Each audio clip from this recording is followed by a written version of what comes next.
¿Qué tal, jóvenes? Me da gusto saludarlos, aunque sea por este medio a la distancia. Ya ven que por esta situación de la contingencia, pues no es posible estar de manera presencial con ustedes, como estoy seguro también a ustedes les hubiera gustado. Voy a presentarme porque hay algunos alumnos que se integraron apenas a nuestra querida escuela, a este tercer grado de secundaria, de nuestra querida escuela secundaria Manuel Ávila Camacho, del bellísimo municipio Ayutosco de Guerrero, Puebla, la tierra de la hospitalidad. Soy el maestro Joaquín Galvez Santiago y vamos a trabajar en este ciclo escolar la asignatura de química. Bueno, vamos a iniciar, jóvenes, con el tema general, que es introducción al contexto histórico de la química.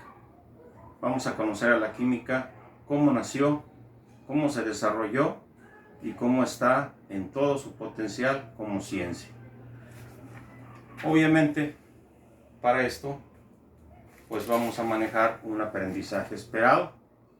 ¿Sí? Aquí tenemos nuestro aprendizaje esperado, que es lo que queremos que ustedes como alumnos, pues obtengan al final de la clase y que sea de gran utilidad y de manera más que nada práctica y funcional. Porque la química es eso, la química es practicidad. Es una de las ciencias más prácticas. Ok, el tema lo he dividido en tres partes. Esta primera, que se llama divisiones de la química. ¿Qué son las divisiones de la química? Les decía hace un momento que la química es una ciencia muy hermosa, muy funcional, pero la química ha tenido que segmentarse en partes para que la funcionalidad de la misma pues sea más aprovechable. Empezaría diciendo que la química es la ciencia que estudia la composición y transformación de la materia. Para un estudio más detallado, la química se ha tenido que dividir, como dice nuestro tema, en cuatro partes.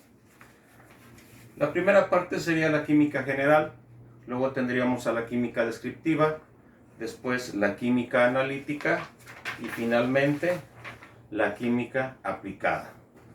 Bueno, ¿qué pasa con la química general? Pues como su nombre lo indica, la química general se encarga de estudiar las hipótesis, las leyes, los principios que rigen a la química como ciencia. Después tendríamos a la química descriptiva. Esta, para un mejor estudio, se divide en química orgánica y en química inorgánica. De hecho, la química orgánica es de las más importantes que vamos a ver en este ciclo escolar, porque es la química del carbono. Y sabemos que el carbono es el elemento esencial presente en toda la materia viva. Y la química inorgánica, pues es aquella que se encuentra, que va a estudiar el comportamiento de las sustancias y reacciones en materia inerte, materia inorgánica. Bueno, también tendríamos la química analítica. ¿Qué pasa con la química analítica, mis chavos? Pues esta, como su nombre lo indica, se encarga de analizar las propiedades desde el punto de vista cuantitativo y cualitativo de las reacciones químicas. A ver, ¿cómo está esto? Bien, cuando decimos que vamos a hacer un análisis cualitativo, quiere decir que vamos a saber cuáles elementos componen a una reacción, a una mezcla, a un compuesto determinado. Y cuando queremos hacer un análisis cuantitativo, quiere decir que vamos a conocer cuántos átomos de determinados elementos componen a una sustancia. De hecho, este tema de la química analítica lo vamos a ver con un poquito más de descripción en el segundo bloque, cuando veamos un tema que se llama estequiometría. En la estequiometría vamos a aprender a obtener pesos molares, pesos moleculares y pesos porcentuales para saber exactamente cuánto de hidrógeno y cuánto de oxígeno hay en determinadas moléculas de agua. ¿Sí? Ok. Después tendríamos a la química aplicada, que como su nombre también lo indica, se refiere, a ver, la voy a colocar bien, se refiere más que nada a la determinación de la química y su relación y aplicación con ciencias como la bioquímica, la fisicoquímica, la petroquímica, que son ciencias que se convierten de manera importante al relacionarse con la química, porque por ejemplo la bioquímica pues obviamente va a estudiar todos los elementos que componen a la materia viva, de ahí la palabra bioquímica, biología, ciencia que estudia la vida. Y por ejemplo la fisicoquímica, al relacionarse la química y la física quiere decir que vamos a ver cómo funciona el comportamiento de los elementos en una reacción química desde el punto de vista físico. Y recordemos que la física habla de la energía y del movimiento. Tendríamos a la petroquímica. Esta es una ciencia que ya tiene algunos años que se fusionó y se dio a conocer porque se habla de una interrelación de la química con el petróleo. Sabemos lo importante que son el petróleo y sus derivados, ¿sí? Tendríamos también a la agroquímica, que se refiere al estudio, de los minerales, los elementos químicos que están presentes en los minerales de nuestra corteza terrestre. Y tendríamos al final a la mineralogía. La mineralogía es el estudio de la importancia comercial de los elementos químicos presentes en los minerales de la corteza terrestre también, ¿sí? Acuérdense que cuando hablamos de la mineralogía, pues siempre vamos a considerar situaciones como qué tipo de trabajo a nivel minería puede dejar mejores rendimientos. Una mina donde se esté explotando oro y otra mina donde se esté explotando, por ejemplo, fierro, pues la que va a darnos como producto el oro va a ser mucho más importante, ¿no? Ok, esa sería la primera parte, chavos. Hay que poner atención porque voy a dejar un trabajo de reforzamiento al final de la clase. Bueno, la segunda parte, que sería el contexto histórico de la química. Bueno, la química nace como ciencia desde 1700, pero la química se presenta en la vida del hombre desde la época de los griegos, ya que por esta situación los periodos de la química son 5: periodo antiguo, periodo de la alquimia, periodo de la iatroquímica, periodo del flogisto y periodo de la química moderna. Pues bien, en el periodo antiguo, ahí sobresalen los griegos, los maestros del pensamiento. El primero de ellos es este señor llamado Tales de Mileto. Y Tales de Mileto decía que la sustancia fundamental que conformaba al universo era el agua. Obviamente, como Tales de Mileto era un personaje importante en la antigua Grecia, pues tuvo gran peso su opinión. Pero también hizo su aparición este señor llamado Anaxímenes, y él decía que no era el agua sino el aire la sustancia fundamental del universo. Empezaba a haber ahí un gran debate, ¿no? Anaxímenes decía que era el aire, y no contentos con esto aparece el gran Heráclito de Éfeso. Él decía que la sustancia fundamental era el fuego. También es un elemento importante, un tipo de energía importante, ¿verdad? Pero, para no terminar con el cuento, aparece este señor de nombre medio ruidoso, llamado Empédocles. Y él dijo: tranquilos, es cierto que el agua es importante, el aire es importante y el fuego es importante, pero también lo es la tierra. Por lo tanto, él decía, son 4 los elementos que conforman al universo: agua, aire, fuego y tierra. Aunque les diré que Empédocles fue el primero, según los anecdotarios históricos, fue el primero en afirmar esto. Aunque después se le formó por ahí el gran Aristóteles, el gran filósofo Aristóteles, afirmando esto. Por eso es que en muchos libros van a encontrar que fue Aristóteles el que dijo esto de los 4 elementos, ¿sí? Pero como Aristóteles era más conocido que Empédocles, pues se puede decir que al final tuvo un poquito más de peso. Aunque también les comentaré que Aristóteles tuvo muchas fallas en el campo de la ciencia. En el campo de la filosofía fue un gran maestro, indiscutible, pero en el campo de las ciencias no le fue tan bien porque cometió un error garrafal en el área de la biología, cuando él habló de la famosa teoría de la generación espontánea, esa que decía que los seres vivos nacen del lugar de donde están. Pero ya se acordarán de eso, ustedes lo vieron en biología el año pasado. Y otro gran error que cometió Aristóteles, este sí lo han de recordar un poquito más pronto, fue cuando habló de la caída libre de los cuerpos. Su pensamiento era que el cuerpo más grande y más pesado cae más primero que uno más pequeño, cuando Galileo Galilei desechó esa teoría. Pues bien, ese sería el primer periodo, el periodo antiguo. Pasaríamos al segundo periodo, que es el periodo de la alquimia. En este periodo, mis chavos, el periodo de la alquimia, vemos aquí en esta imagen a un científico ahí en un lugar medio oscuro. Así eran los laboratorios de los alquimistas. De hecho, la alquimia le llamaron el periodo de la ciencia negra. La rodearon de mucho misticismo. De hecho, a estos científicos les llamaban brujos, les llamaban chamanes, ¿sí? Porque ellos hacían muchas combinaciones. Ellos descubrieron muchos elementos químicos. Y de hecho, la palabra alquimia significa tierra oscura.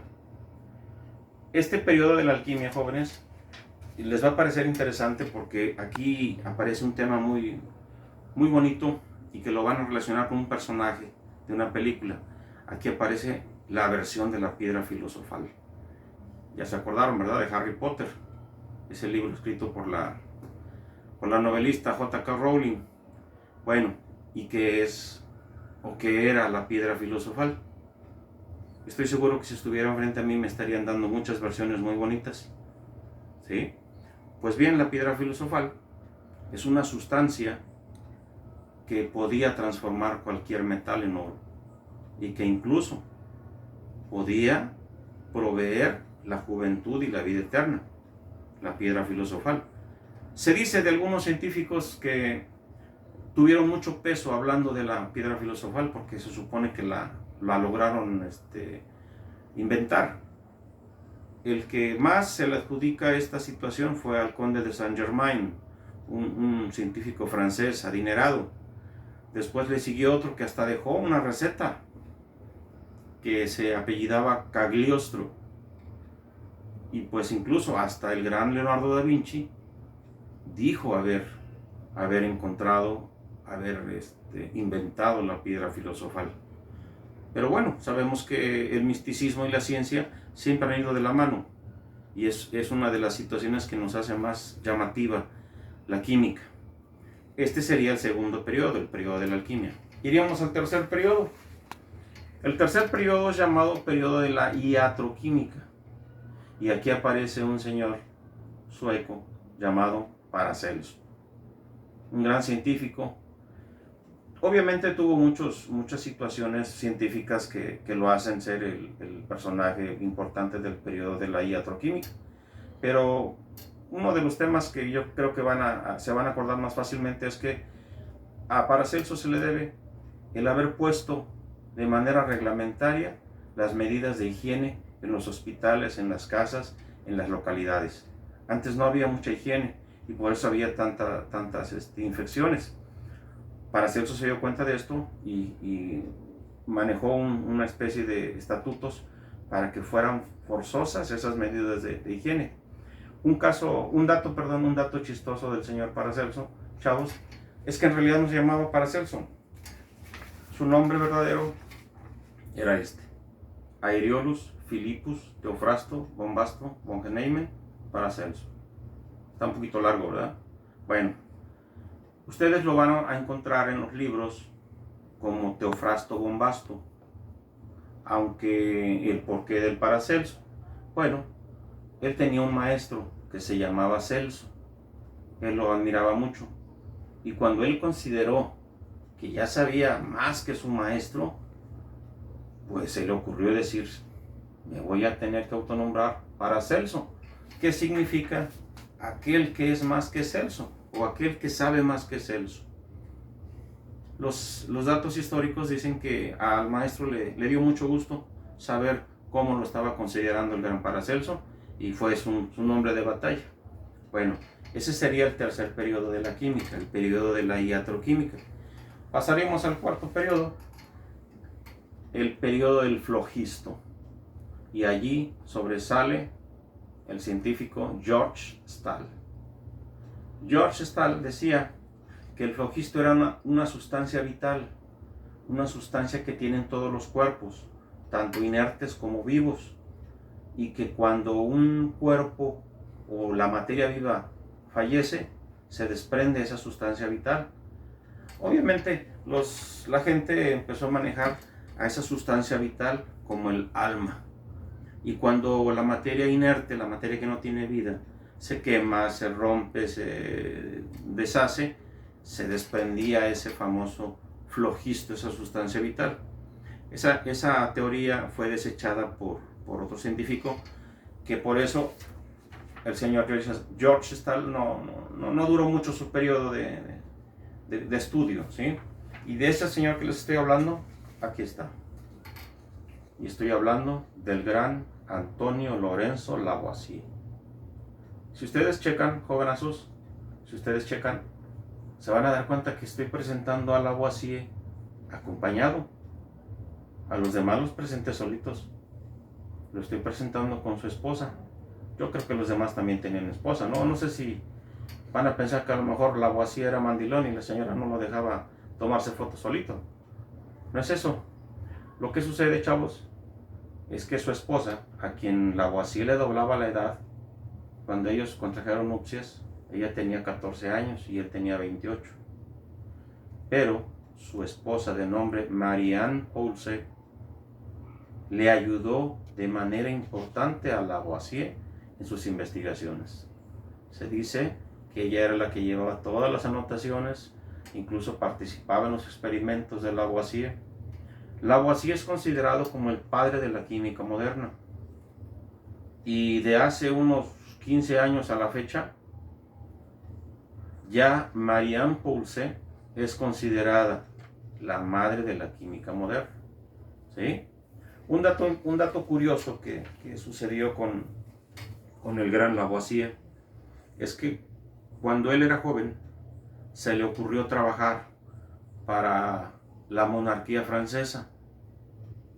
Entonces el trabajo que él desarrolló con los reyes fue el de recaudador de impuestos. Y se dice que pues, los recaudadores de impuestos en realidad no tenían buena fama, porque habitualmente eran crueles, despiadados, aprovechados. La historia dice que Lavoisier fue un caso sui generis, ¿no? Que él fue buena onda con el pueblo, cosa que al final no le valió. Andando en esas situaciones, Lavoisier hizo mucho por las calles de París. Habitualmente en esa época los desperdicios se tiraban a la calle, a los canales que había, porque entonces no había un drenaje como tal. Y Lavoisier ideó mezclar el cloro con agua para reducir al máximo las infecciones, y también ideó colocar en los postes el fósforo a manera de mezclado con tela, para que al quemarse produjera una especie de luminiscencia y con esto alumbrar las calles de París. Todo iba bien. Lavoisier se le debe el postulado de la materia, si mal no recuerdan. Ese postulado dice: la materia no se crea ni se destruye, solo se transforma. Yo me imagino que ustedes ya se lo sabían, porque con quienes trabajé el año pasado, en el bloque, al final del bloque 2, inicios casi del bloque 3, estuvimos hablando de los aspectos de la química, porque ya íbamos a entrar si mal no recuerdo, haber situaciones hasta de elementos químicos, ¿sí? Porque vimos los modelos atómicos, si mal no recuerdan. Entonces, pues iba bien, les decía, porque Lavoisier era un gran personaje, un gran científico, pero entonces estalla la Revolución Francesa. Y al estallar la Revolución Francesa, obviamente son apresados todos los monarcas, los sirvientes que estuvieron con la monarquía. Y como Lavoisier había sido un recaudador de impuestos, pues lo atraparon. Y aunque sus amigos científicos como Condorcet, como Joseph Priestley, el descubridor del oxígeno como tal, lo defendieron, abogaron para que fuera perdonado, el Supremo Jurado de la Revolución Francesa, pues no aceptó y fue guillotinado. Se dice que cuando fue guillotinado, el gran Condorcet dijo: no se necesitó más que un segundo para cortar una cabeza tan genial como la de Lavoisier, pero se necesitará más de un siglo para que vuelva a producirse otra igual. Y probablemente tenía razón, porque 100 años después de haber sido guillotinado Lavoisier, nació el gran Galileo Galilei. Claro, Lavoisier era francés, Galileo era italiano, pero les digo, cuando empezamos a unir ciertos puntos, pues se hace más interesante la plática, ¿verdad? Porque el misticismo vuelve a salir ahí. Pues estos fueron los 5 periodos de la química, mis chavos. Este fue el segundo tema. Periodo antiguo, periodo de la alquimia, periodo de la iatroquímica, periodo del flogisto y periodo de la química moderna. Y ya vimos los personajes que sobresalieron en cada periodo. Pues bueno, casi para terminar nuestra sesión de hoy, chavos, vamos a ver los conceptos básicos de la química. Pues hablar de química es hablar de átomo, es hablar de molécula, es hablar de ciencia. Primero que nada, la ciencia. Yo estoy seguro que una vez más estarían ustedes aportándome sus importantes ideas y conocimientos previos que tienen de la ciencia, porque este concepto también lo vimos el ciclo anterior, en física. Ok, la ciencia es el conjunto de conocimientos ordenados sistemáticamente que nos van a conducir a una verdad o fin. Acuérdense que la ciencia debe ser comprobable siempre, si no, no es ciencia. Bueno, pero la primera parte que decía yo, el átomo. ¿Qué es el átomo? ¿Cuándo nació? ¿Quién dijo que era átomo? Pues átomo significa indivisible. El prefijo a significa no tiene, carece. La palabra tomos significa división. Esta frase la inventa el gran Demócrito. Son 2 los científicos que la inventan, pero les diré, Demócrito, a él se le adjudica más el concepto de la palabra átomo. El otro era Leucipo. Demócrito, ustedes si lo buscan en los libros, se van a divertir porque saben, Demócrito era el científico sonriente. Dicen los libros que siempre se andaba riendo. Yo creo que era muy feliz el muchacho porque siempre se andaba riendo, imagínense. ¿Sí?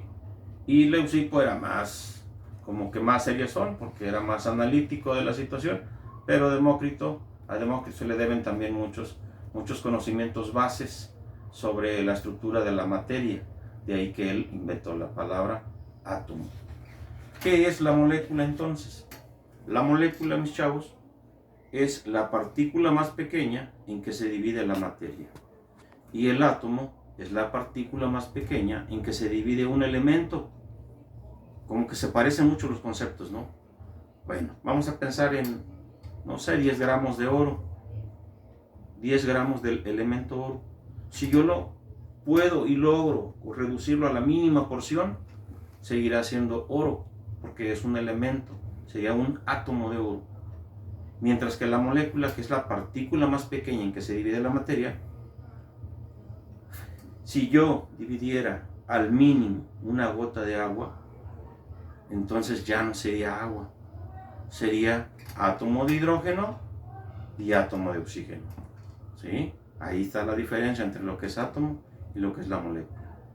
Y prácticamente, para terminar con nuestro trabajo del día de hoy, mis chavos, no podía dejar fuera, y hablando de los conceptos básicos, al gran Arquímedes de Siracusa. ¿Sí? Este científico tenía una frase que dice: dadme un punto de apoyo y moveré al mundo. También se le recuerda de manera chusca al gran Arquímedes de Siracusa, porque cierta ocasión que él tenía una comisión de un pariente que era el rey de Siracusa, de saber si una corona era completamente de oro o la habían por ahí alterado. Entonces se dice, era muy joven en ese entonces, cuenta la historia, era muy joven el señor Arquímedes, anduvo preocupadón 2-3 días, va a los baños públicos, se mete en una tina completamente llena de agua, y al ver que el agua empieza a derramarse por los bordes, sale corriendo a la calle desnudo, gritando: Eureka, Eureka. Eureka quiere decir lo encontré o lo descubrí. ¿Sí? Es una de las anécdotas de Arquímedes. Yo les recomiendo, hablando de Arquímedes, que chequen los videos en YouTube de una serie española que se llama Los Inventores. Son videos en caricatura muy bonitos, porque aparte de que aprenden, se van a divertir, porque todos los datos que allí vienen son los datos que aparecen en los libros. De hecho, miren, yo les voy a enviar a través de la plataforma de WhatsApp, les voy a enviar algunos videos, sobre todo el de Arquímedes, que se van a divertir mucho. Pero también les voy a enviar el de Tales de Mileto, el de Albert Einstein, el de Galileo Galilei, el de Isaac Newton, que son de los tantos que tengo, porque siempre me ha gustado trabajar con mis alumnos de esta manera, porque es una manera muy amena, muy divertida. ¿Sí? Como colofón del trabajo, Arquímedes era un gran inventor, y se dice que en cierta ocasión su isla fue atacada por los romanos. Entonces los romanos tenían bronquitas con Siracusa, pero estaban guerreando con los africanos. Y se dice que cuando el general romano salió a combatir a Escipión el africano, dijo: voy a pasar por Siracusa y la voy a arrasar. Si acaso me tardaré 2 días. La gente se preocupó al saber, los siracusanos se preocuparon. Y el gran Arquímedes les dijo: no, tranquilos, yo sé cómo le vamos a hacer. Y aquella invasión que esperaba hacer en 2 días, se convirtió en 2 años. Porque Arquímedes puso en práctica su ingenio, y muchos trucos sirvieron para que no pudieran entrar los romanos a los muros de Siracusa. Obviamente, por motivos de la traición, son invadidos los muros de Siracusa y es asesinado el gran Arquímedes. Se dice, hay versiones que dicen que estaba en la playa haciendo trazos, calculando situaciones matemáticas, porque era un matemático. Otras versiones dicen que no, que estaba en su laboratorio, igual en el piso haciendo trazos, cuando entró un soldado romano, le gritó que se diera preso. Arquímedes ni le hizo caso y lo mató. Suerte, la misma suerte que corrió ese soldado al enterarse el general romano que habían matado a Arquímedes, porque la orden era no matarlo, capturarlo, porque ellos pensaban tenerlo con ellos para también sus estrategias militares. Pero bueno, la historia quiso que así se dieran las cosas. Mis chavos, yo les pido el siguiente trabajo para que ustedes me demuestren que está sirviendo de algo esta sesión. Necesito un breve resumen de las divisiones de la química. Otro breve resumen de el contexto histórico, los periodos de la química. Y pues anótenme también los conceptos de átomo, de molécula y de ciencia.